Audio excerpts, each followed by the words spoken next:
Hey there, everybody. It's your boy, Mr. Perry, and here we are, Unit 5. We're to the midpoint in the entire class here. Unit 5, Lesson 1. We're going to be going back to the world of writing classes, but this time we're going to be doing a much deeper dive and looking at all of the details and all the different terminology and what all of it means and everything like that. So this unit should be a bit of review with, a bit of new stuff layered on top of it. So let's go ahead and get into some things that we've already learned. So you already know that Java is an object-oriented programming language. And in Java, we are constantly talking about objects and classes. And what you hopefully know by now is that almost everything in Java, except for the primitive data types, is what's called an object. And in order to create an object in Java, the first thing you have to have is a class. So if I wanted to be able to, have a Java program where I could keep track of some different movies, I would first have to create the movie class. And then once I had my movie class, I would be able to create movie objects. Now, the class defines the blueprint from which objects can be created. The class will include the attributes, or what we call the private instance variables. They are also known as fields, by the way, as well as the behaviors, or what we call the methods that the objects can perform. So down here, I've got a UML kind of diagramming the movie class. And of course, for the attributes, you've got to think about, what would all movies have? What are some attributes that are common to all movies. So I've just got a few in here: title, runtime, and rating. And then, of course, what would we want movies to be able to do? What behaviors should they have? Well, obviously, they should play, they should pause, they should resume. They probably would have a lot of different methods that we would want them to be able to perform. All right, and in Java, when you create an object, you create a new instance of that class. And again, instances of the class is that kind of fancy Java terminology that we use when we talk about, creating an object. So what you can do with those instances is determined by what methods are defined in the class. But down here, obviously, the Avengers, Barbie, and Home Alone are all instances of the movie class. As soon as you create these as objects, then you can refer to them as instances of the movie class.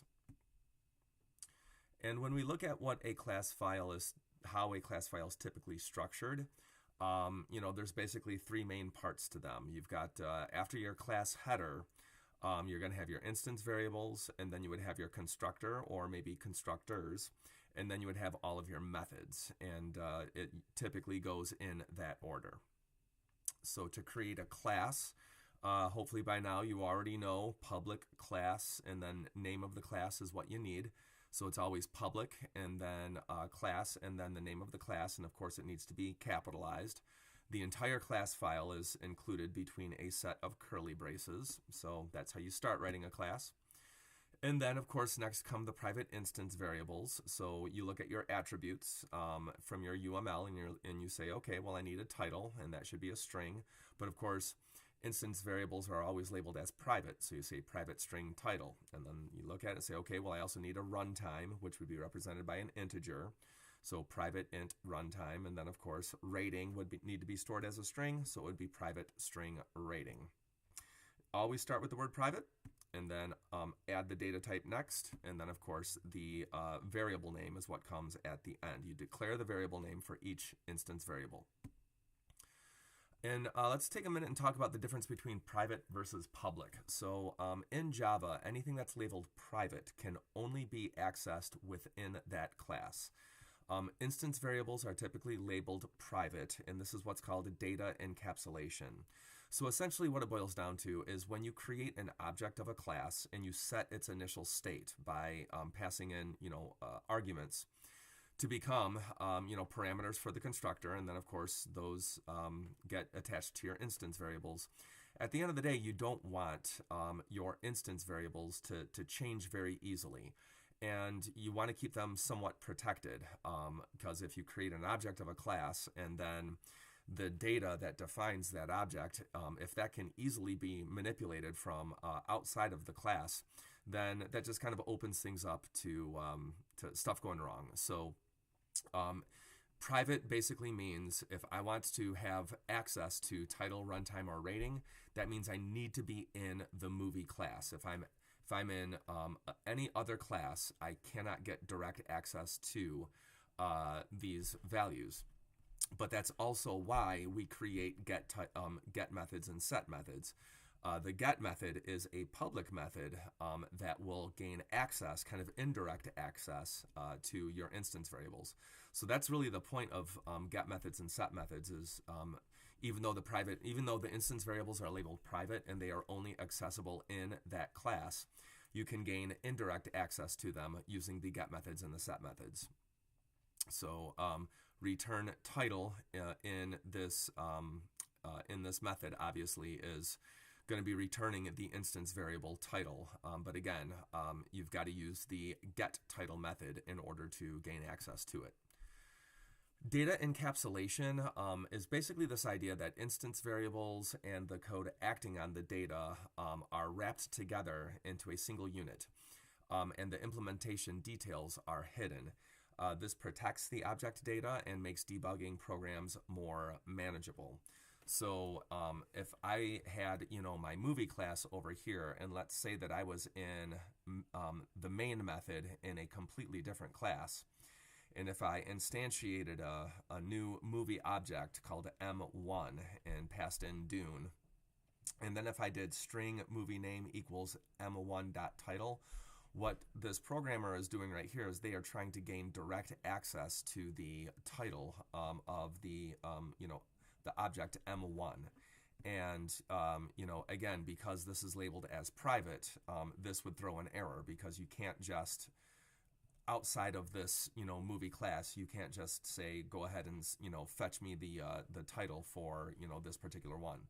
Again, you'd have to use the get method in order to get access to that. So anything labeled public can be accessed within as well as outside of that class. So because get title is labeled as public, that means I can call that method easily from within this class file. I can also call it from without or outside of that class file. And so for that reason, constructors and methods are typically labeled public because, again, you want to be able to be in other classes and create movie objects. And of course, you want to be able to be in other classes and still get access to the instance variables, as you need them. So anything labeled public can be accessed within as well as outside of that class. So again, if I was in main and I created my new object of the movie class, and then I wanted to store the name of it, see now I can do m1.getTitle, and after I pass in Dune and 140 and PG-13 for all of that, once I create that object, I can call m1.getTitle, and that's going to give me access to all of that information. So when I call the constructor right here, this is me calling the constructor, and of course the constructor is labeled public, so that's going to pass in all of these arguments into our parameters over here. And then of course, when I want to call get title, that is labeled as public, so that is perfectly fine to do that from outside of the movie class. All right, and then once you get your instance variables and all of that stuff taken care of, we're basically just kind of looking at the rest of what is typically in a class file. So you can make any methods that you need to for objects, but the common methods for Java objects and object-oriented programming in general are you need a constructor, you have your accessors, your get methods, which again gives the user access to instance variables from outside of the class file. You get what are called mutators or set methods, which allow you to change the instance variables, again, indirectly change the instance variables from outside of that class. And then finally, there's a toString method. Of course, we almost always include a toString method so that we're overriding the toString method that we inherit from the object class. So, again, we want to go ahead and format that how we want to. So that's typically what we're going to see in a class file. All right, and then here is an example question from the College Board from our AP exam. And this is a good time to just go ahead and pause the video and, figure out how you would, fill in this missing code. So The date class will contain 3 integer attributes for day, month, and year, a constructor, and a setDate method. The setDate method is intended to be accessed outside the class. So they give you the class header right here, public class date. And so again, they would give you a bunch of different options for how would you go ahead and fill in this code. So I would invite you to go ahead and pause the video and take a minute and figure out how you would go ahead and complete that class. And I assume you've paused the video at this point, so let's go ahead and have a look at how we would finish this up. So you need an integer for day, month, and year, so that's pretty easy. After the public class date, you would have private int day, private int month, private int year. And of course, there would be a constructor, and so you could have a default constructor like this one right here. But then, of course, in order to do the setDate method, it would have to be public void setDate, and is wrong. My apologies. I thought I had a mistake there, but no, this is correct. So public void setDate. It's obviously going to take in a new integer for the day, a new integer for the month, and a new integer for the year as well. But again, what the College Board would be asking you on this one, and what they would be testing you on, is do you understand that the instance variables need to be labeled as private, and then both of your constructor and your method being labeled as public. So that's really one of the big takeaways for this lesson, is just making sure that you know the difference between public versus private. You could also do a fully parameterized constructor as well. Here's public date, int day, int month, int year. But then again, you could also do public void setDate with int day, int month, int year.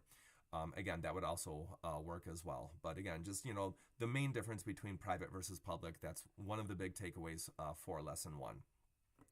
So let's get to our lesson review. Programmers use code to represent a physical object or a non-physical concept by defining a class based on the attributes and or behaviors of that object or concept. So this is, again, what is object-oriented programming. We want to take physical things or ideas from the real world, and we want to be able to represent them in code. So we have to figure out what are their attributes and what are their behaviors, and then from there we can create that class file. Instance variables define the attributes or the data needed for the objects, and the methods define the behaviors or the function of the object. And of course, instance variables are encapsulated by using the keyword private. Data encapsulation is a technique in which the implementation details of a class are kept hidden from the user. The data is kept private with access only through public methods that can act on the data in that class.